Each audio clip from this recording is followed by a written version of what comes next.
Le soleil est toujours avec nous ici au Luc en Provence pour la toute première journée de compétition du championnat de France d'enduro 24 MX.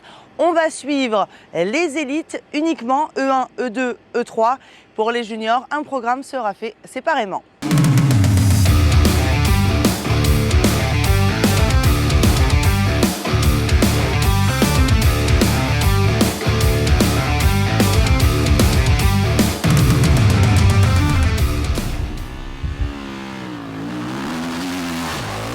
Et on démarre avec les plaques noires, les petites cylindrées, catégorie dans laquelle on a vu une belle passe d'armes tout au long de la journée pour la deuxième place notamment.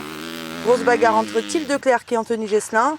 Si le pilote Daffy tenait bon sa deuxième position jusqu'au dernier chrono, la spéciale du Luc a eu raison de sa belle journée. Il perd 9 secondes en chutant sur les pneus et se retrouve troisième.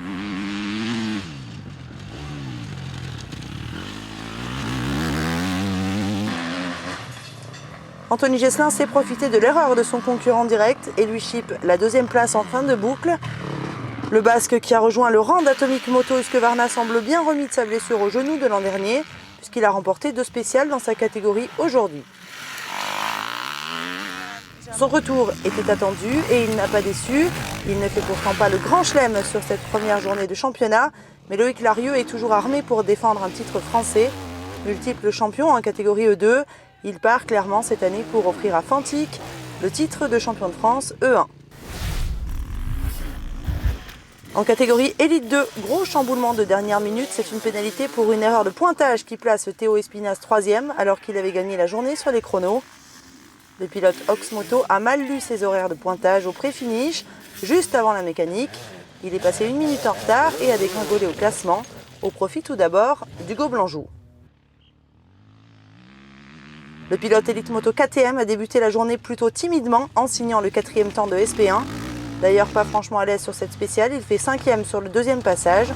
Mais à partir du second tour, il reprend du rythme petit à petit jusqu'à remporter l'ultime chrono de la journée. Il est ce soir 2e à 26 secondes de la victoire.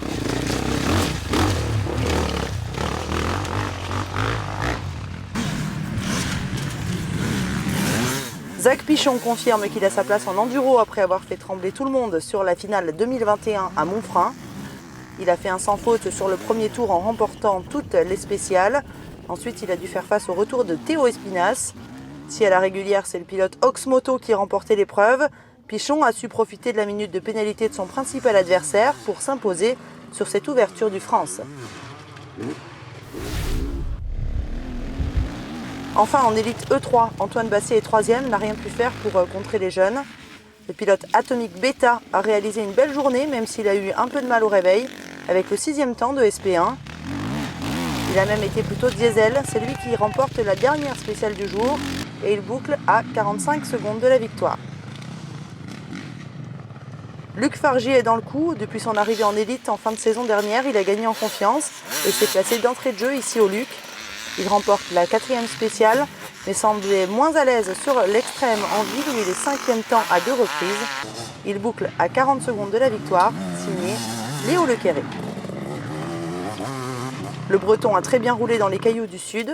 Il remporte 7 spéciales sur 9 et ne fait jamais moins bien que le 3e temps. Le pensionnaire de la Sherco Academy a été très régulier et s'est présenté dès cette première épreuve comme l'homme à battre des E3 cette saison. Vous retrouverez les juniors dans une autre vidéo qui va suivre. Demain, dimanche, rendez-vous à 8 h au Luc pour le départ de cette seconde journée du championnat de France d'enduro 24 MX. Bye bye.